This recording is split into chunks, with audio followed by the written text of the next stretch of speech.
So here are the process. So muna siya, una mag-login lang ta sa lis.deped.gov.ph, and then when we proceed, ano itong first step? Ang first step nato is we will use our username and password. Akong buhaton ani is ang atong username is dapat school ID siya sa school, and then initial sa first and the middle name, and then surname day nimo. For example, dire sa PowerPoint, 30, 39, 88 muna siya atong school ID, and then name day ni advisor. So example, JP June A Pasco. So kaon na nato ang first letter sa kada name niya. So J J A and then Pasco. So inana siya pag create sa username. So katong mga bag-o nga wala pay lahi pa ilang username gikan sila sa other schools, we will change it nga inani ang pattern para uniform tatanan. Also, ang atong password is default. When we say default, among gi-reset nga inyong username ug inyong password parehara. Okay? So inyong username and password same ra. So kung mag-login mo, gamita lang ang username ninyo, mura po din yung i-password. However, kung makasulod na mo, mag-sign in ninyo, okay, mag-sign in na mo, na-type na ninyo ang username and password, mangayo siya bago nga password, okay? So, dili yun mo makaproceed kung dili siya ma-change ang password. So, what are you going to do? Para dali na to trace ang password, atong buhaton is gamiton lang nato ang VNHS nga word plus section day ninyo.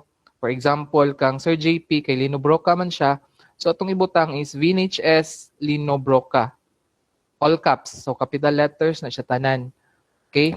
Same goes Excuse me, Sir JR. Yes. Excuse me, everyone. Sir JR, naka-live ta. So, if na mo yung mga password, ay lang isa ba kay naka-live ta sa FB. Okay? So, be careful lang ta sa mga password. Naka-live ko karon sa wala naka-join.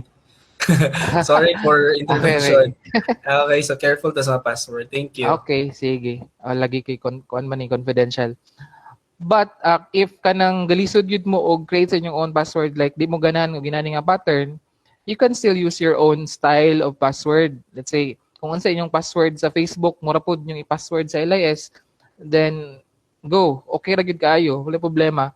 So kani siya, guide lang ni siya para dali na to matrace inyong password. Let's say makalimot mo or narap gyud mga advisor nga ga-chat or gaduol nga, sir, na di na mi kasulod or kanang dili na mo ma-access amo ang LIS. So, in that way, mas dali na siya matrace. Okay? So, mo to siya. Next, once makasulod na mo, muni siya ang window nga makita ninyo. So, kanang naka-encircle diha nga red, muna na yung i-click kanang learner information system. Just click that one para makadiretso mo sa inyong list of students. So, asa makita ang list of students? Dito sa master list. Okay? So, ato lang mo sa master list, and then dito ninyo makita ang mga na-enroll sa inyong section. Pero since wala pa man ta nag-start, wala pa yun mo yung makita. So, ana siya. Next. Napudya sa ubos sa master list ang wala siyang summary sa inyong learners, male, female, and then total. Then sa PICA side pod, CCT recipient, alive, ADM. So how to enroll the learner na dayon? Nadiya sa kilid, kanang green nga button na ay enroll learner. Okay? So just press the enroll learner and then proceed lang dayon mo sa enrollment, proceed enrollment, kanang green button gyapon. And then diri siya sa mag-search na tawag student. So to search learners, choose between the two search parameters. Naay duha ka option. Option 1 would be the LRN. So sa LRN, dito ka mag-search sa LRN sa babaw. The second option would be the name sa ubos. Now, asay mas accurate ani? The answer is depende. Kung pag-type mo sa LRN, walay mo gawas or dili mo gawas ang name sa bata, maybe dito siya sa name nimo i-search. Okay? Pero based on experience, if I were you, start sa mo search sa LRN first. Aya mo mag-search sa name. Okay? Second option na lang siya ang name. So, inana siya. After that, once na-search na ninyo ang bata, nakita na ninyo, please take a look at the preview. Na ay preview nga button diya sa kilid. Encircled gyapon siya og red because that would identify determine them kung unsa history nila, makita diha kung asa sila nga school gikan. Okay? And then kung unsa po'y status nila, whether promoted ba sila or not, or retained ba sila. So inana siya. So verify the learner's data through his/her credentials. So i-check po din yung ilang Form 137 o birth certificate o card kung gako-inside ba. Okay, kung siya ba gyud nga bata because I think na ay case ato nga gi-enroll ang learner but dili man dayto siya mao nga bata. Lahi man day nga bata. So make sure nga tanaw ninyo ang 137 and then the birth certificate so that ma-verify ninyo kung siya ba gyud to or not. Okay? Kung naman diya sa kilid na butang ang iyang birthday, iyang name. Okay? So after verifying, click na mo sa continue. So what will happen next is the date of enrollment or attendance. Date of first attendance. So ang sa date of first attendance nato, we will start on September 13. Okay? So previous nga mga dates ana dili dawaton sa LIS. September 12, 11 or August ba yung ibutang dili siya dawaton. So dapat September 13 yun siya beyond 14 ba kaha, 15 ba kaha. So pero 13 yun ang inyong dapat ibutang kay mo man ang first day nato sa LIS nga dawaton. Okay. So after putting the date and the year, click lang din taog continue. And then diri sa continue, na siya option diri whether CCT ba, Arabic, or sa na isa? Okay, ADM. Okay? Kanang CCT, mo na siya ang 4-piece recipient. So, hopefully, kabalo na mo if 4-piece recipient ba yung students or not. Okay? So, ayaw lang na i-check ang Arabic kay para na sa mga Islamic nga kuan nga area. Okay? Also, ayaw lang po i-check ang ADM kay kuan man na siya sa mga ALS, I think. So, kana lang CCT kung 4-piece. Okay. Nakita po din nyo diha nga na ay EOSY 2017-2018. Muna iyahang end of school year status. So, sa atong case karon, atong end of school year status is 2020-2021. Tanawan ninyo kung sakto ba gyud iyahang end of school year status basin og na-promote siya pero pagtanaw ninyo sa iyang form is retained.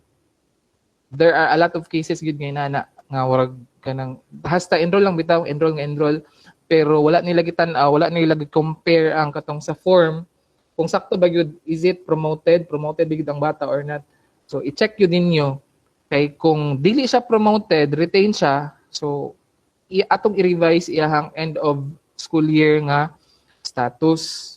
Okay? So di na mo mamoblema ani kung naanay revision kay katong kung late ang pagka-enroll sa bata, diha mo maglisod kay aya pa ninyo matrace ba kung basig retain siya or not. So as early as possible, i-enroll na ninyo para makabalo mo kung unsa gyud iyahang end of school year nga status. Next is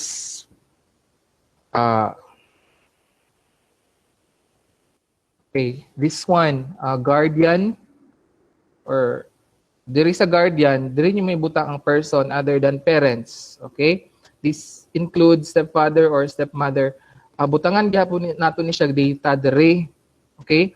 Dilibot pasabot nga iharang parents ang naa, yang name na pud sa parents ang ibutang sa guardian. Guardian is different from parents, okay? So kung wala siya guardian, parents lang siya, just leave it blank diha. Kung parents lang ang gaatiman sa iya, walay guardian. Pero if nasa guardian, just put the data there. Okay? And then kani importante ni mo mugod niya mo ginatanaw sa mga sa pag housekeeping namo. Verify the spelling of the parent's name in the birth certificate. Before mo proceed, tanawa if sakto ba yun ang spelling sa iyang parent's name. Kay para pag abot sa housekeeping ang time, dili na bitaw kay daghan i-edit. So na-edit na daan ba? And by that, mas lessen na ang work nato, and then mas dali ra pud nimo man sa housekeeping if kanang gitan-aw ninyo daan ang ilahang spelling sa name sa parents. Okay? So next, i-verify pud nato if IP ba siya or dili. I hope na may data aning IP ba siya or not. So if IP, i-click lang ng yes, and then select lang na yung ethnicity. But if no, dali ra gyud kay na siya, proceed lang dayon ta diri sa mother tongue and the rest kaning sa residence, city, barangay, and then enroll na dayon. So wala gyud siya hassle, dali ra gyud kay siya. Okay. So after that would be the last button, do not forget to click kaning enroll. So na-enroll button diha meaning ato nang gi-verify na nato katanan, gi-check na nato tanan, and then click na din tag-enroll. Okay. So another sample dire, gi-search by name nato siya. So sa search by name, guys, maybe dili nato siya ma-search sa LRN or walay LRN iyahang card nakabutang. Normally ang problem usually ang problem ni sa grade 7 nga kanabitang walay LRN ang bata nga nakabutang sa form. So imong buhaton search by name ka. Now if mag-search by name ka, mangayo na pud siya additional nga mga data. So mga siya middle name, birthday, gender. If you have the birth certificate, dali ra gyud kay ni siya. But if wala kay birth, maglisod yun ka. I hope constant yung communication sa bata so that ma-follow up nimo unsa gyud ang iyang middle name, birthday, and gender. Kay dili man ta ka proceed ani og enroll if dili accurate atong data. Kay mo prompt man na siya nga kanang mali ang data. So no results found. Nana bitaw. So mas importante nga natay data sa bata ani. Again, middle name, birthday, and then gender. Okay, so muna siya ang very common problem, no? Naatay LRN nga daghan, multiple LRN. Tanawan ninyo kung i-choose ninyo kung unsay oldest nga LRN. Tanawa lang ninyo ang iyahang history. Pero tanawan po ninyo kung, let's say, ang isa ka LRN kay grade 4 bali, ang record niya dito ang history. Ang isa ka LRN kay grade 5, grade 6, grade 7, and then grade 8. Naa na dito tanan, nakabutang. So i-follow lang katong daghan na ang history bitaw, dili tong murag nabiyaan ng LRN. I-follow lang to ninyo para continuous ang data sa bata. Okay? And if inani ang case, mas maayo nga makabalo pod mi para matabangan mo na mo. Okay? Next is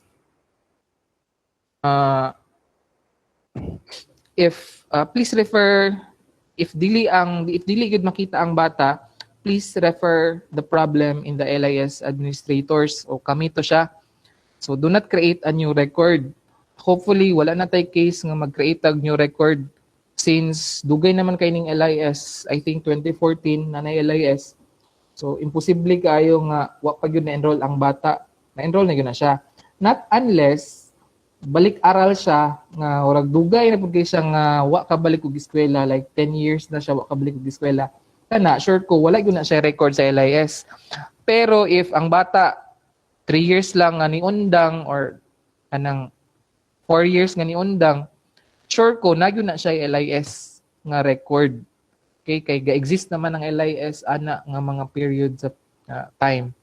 So, ingana siya. Ayaw mo pag-create ang bag-ong record. And then, consult mo sa AMUA if ever this happens kay para matabangan mo na mo. Okay?